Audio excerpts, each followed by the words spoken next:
Welcome to the Fantasy Thinker. I'm Jerry Quartermanch.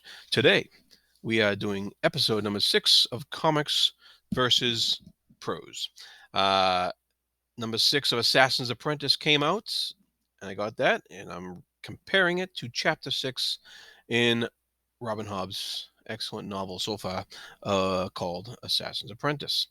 I really like this cover on here. It has this horse rearing up over Fitz, and it's in a kind of in a darker shade, and it kind of like symbolizes the story events looming over Fitz, the events that's happening to him in his life, and I really kind of like how they did that. So that was pretty cool, and it's also a scene that's upcoming in the story here. So right off the bat, we start with there is she has these little prologues in the beginning of the chapters that uh, are in italics, and they kind of represent Fitz writing in the future. That prologue is pretty much put down word for word in caption on the first page here, and the artwork shows a little bit of the setting with the keep and the people in the keep. And at the end of the prologue, there's an interesting little change here. There's a line that says, "Folk believe that a boy given a noble name must grow to have a noble nature." And in the comic, they changed it from boy to child. And I found that interesting. I don't know why that change was put in there. And I noticed that there's a couple other boys, either in dialogue or in the text that is taking it out, that doesn't show up in the comic. And so once again, this comic is adapted by Jody Houser and Ryan Kelly, and with the words being put in by Jody Houser and illustrated by the excellent artist Ryan Kelly. And so, um, but that was an interesting change, and so I just wanted to point that out.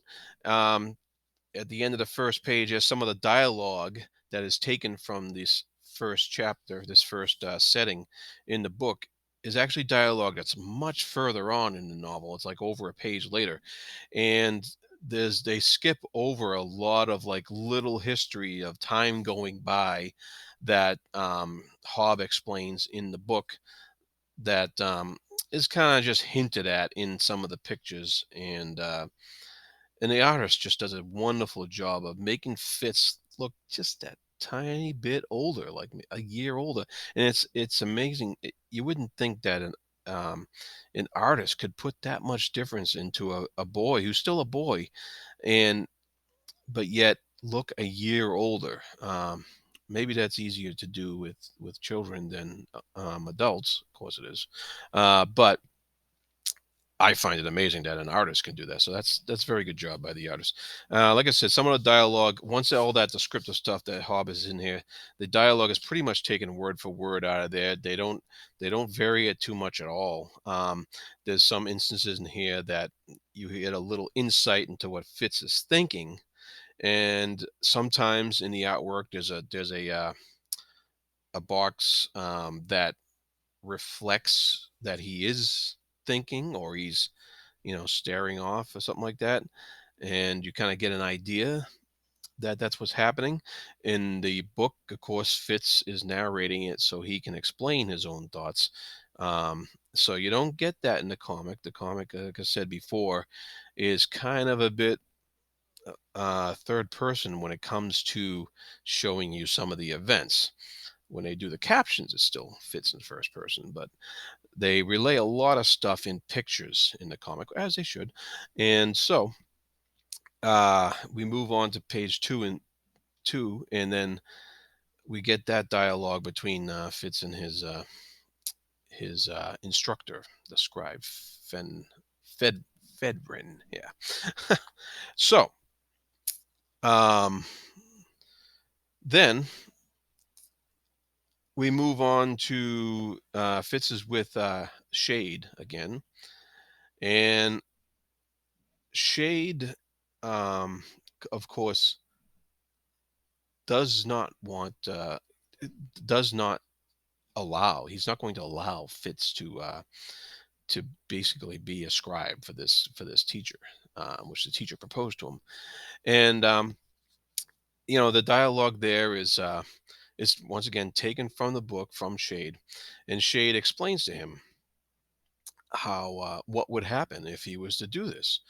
And so the interesting difference here in the comic is that, of course, in the comic we get a little vision of the future of what would happen to Fitz if he were to take on this job.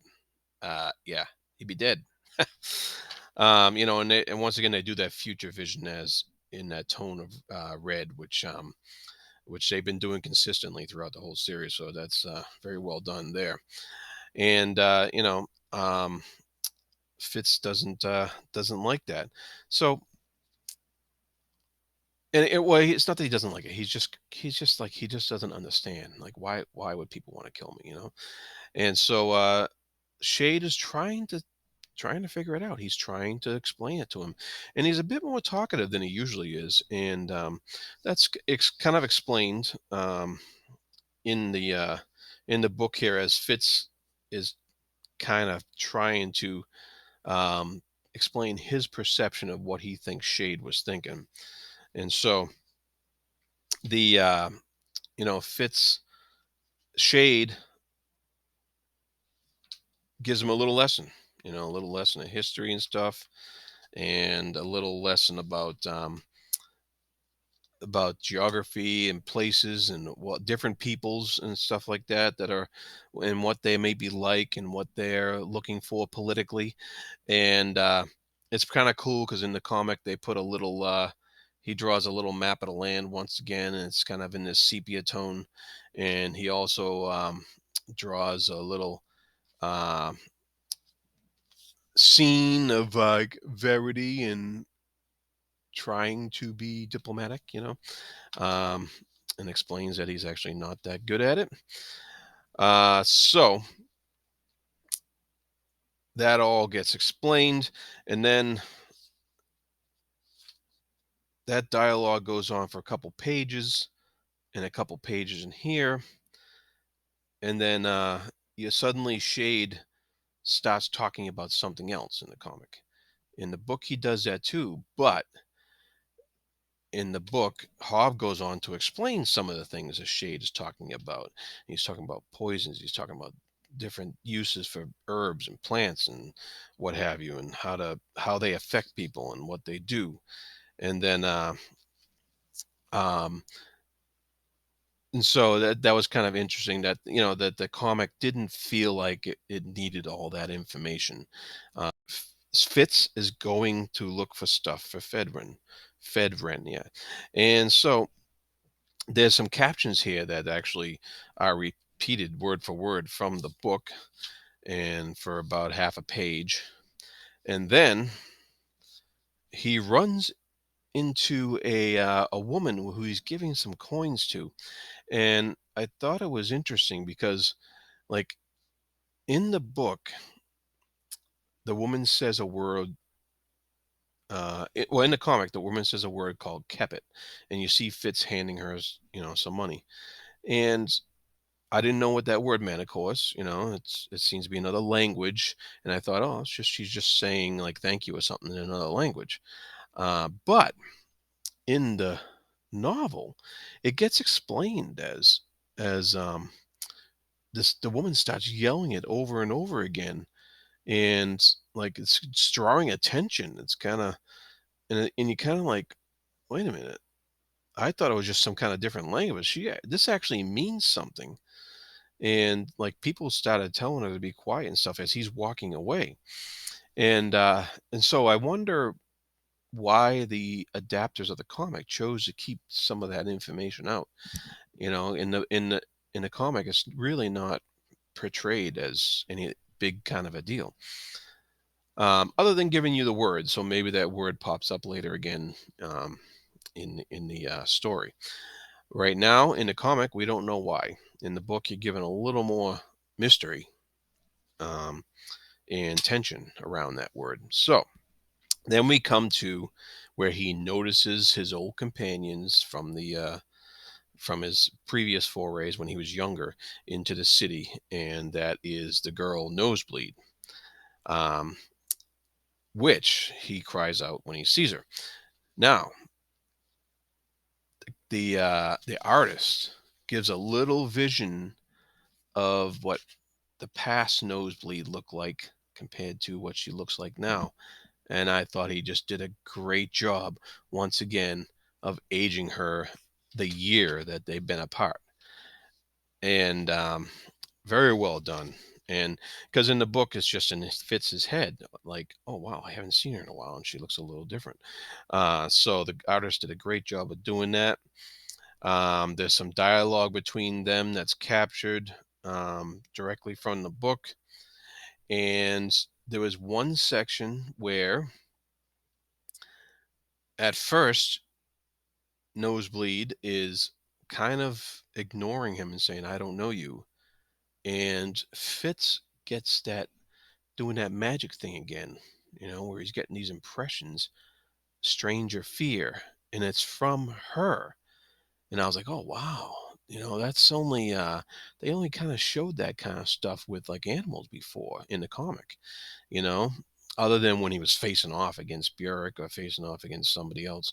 I think it was Burek, yeah. And that was more of a just a show of like magic around them in the comic. It wasn't actual words. Whereas here, this says stranger fear, and that he's getting those impressions off of her. And I found that very interesting because usually that we've only seen that with animals. And so is that Fitz showing a little more growth in his maturity of powers or what have you?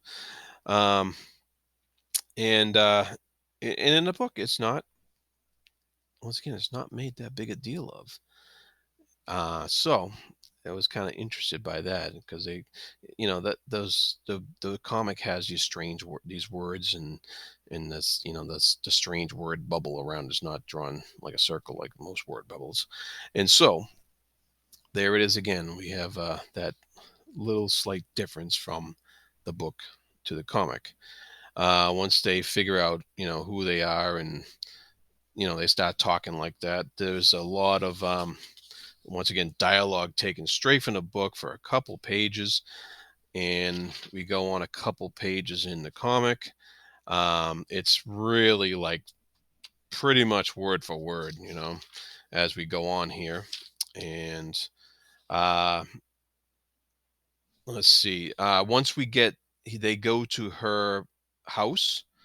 Um, there's a lot of information in the text of the novel that is actually transposed into dialogue in the book. So it's not all in Fitz's head now.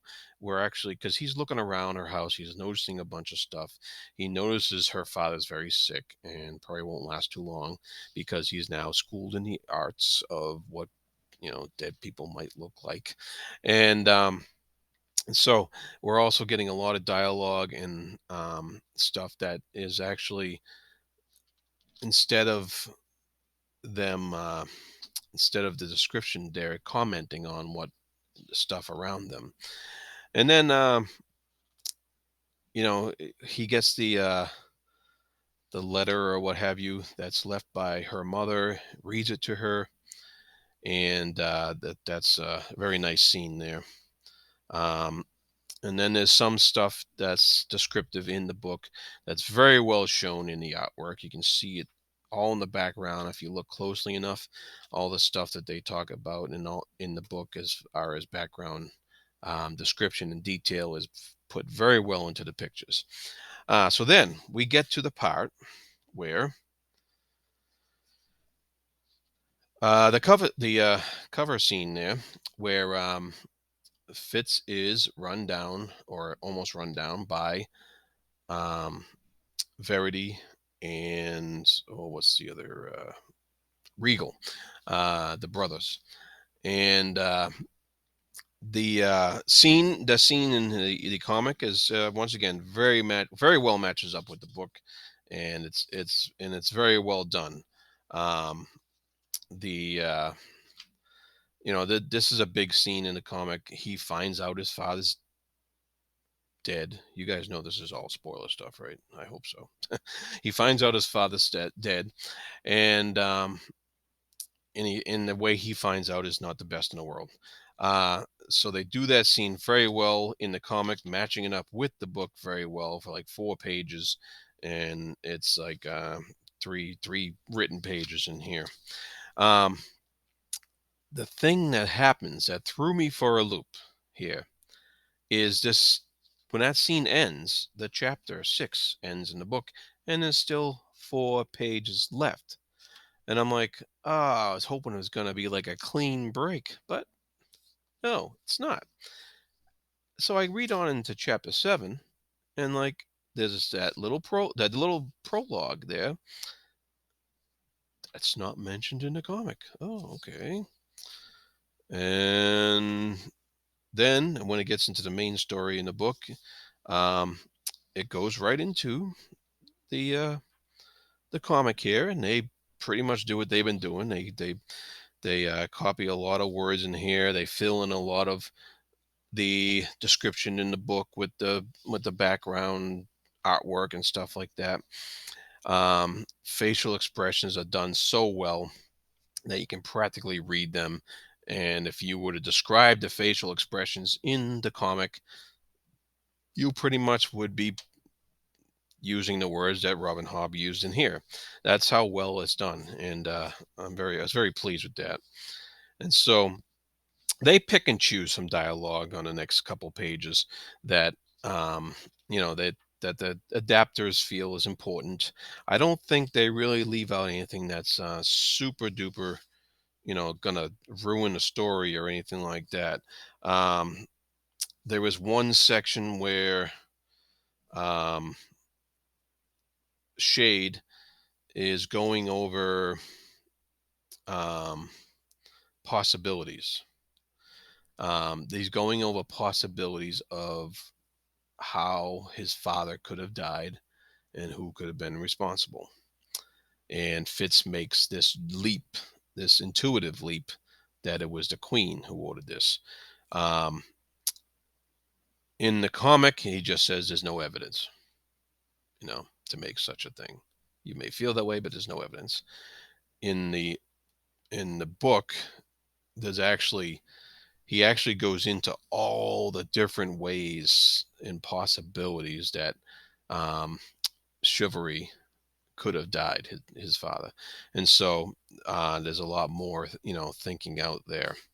Um, and then the final panel in the comic details like another paragraph. Yeah, another paragraph. And that's it. Ends right in the middle of chapter 7. Okay.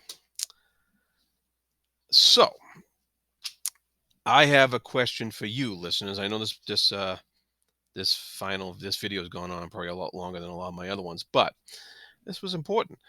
And so I have a question. The next issue of Assassin's Apprentice from Dark Horse Comics, which they're calling Assassin's Apprentice Part 2, does not come out until December of this year. So my question is, do I continue on with this, wait and not read any further in this book until they come out so I can compare them, fresh, and continue to do this with this series again in December? I've really enjoyed doing it this way. I am a very, very patient person, so I have no problem putting this down and waiting. I have very good recall, so I'll have no problem picking it up again in December. So, but if most people recommend that I just keep reading right through this, maybe I will. All right. So that's all I got for today. And like and subscribe and be good to each other. Thank you.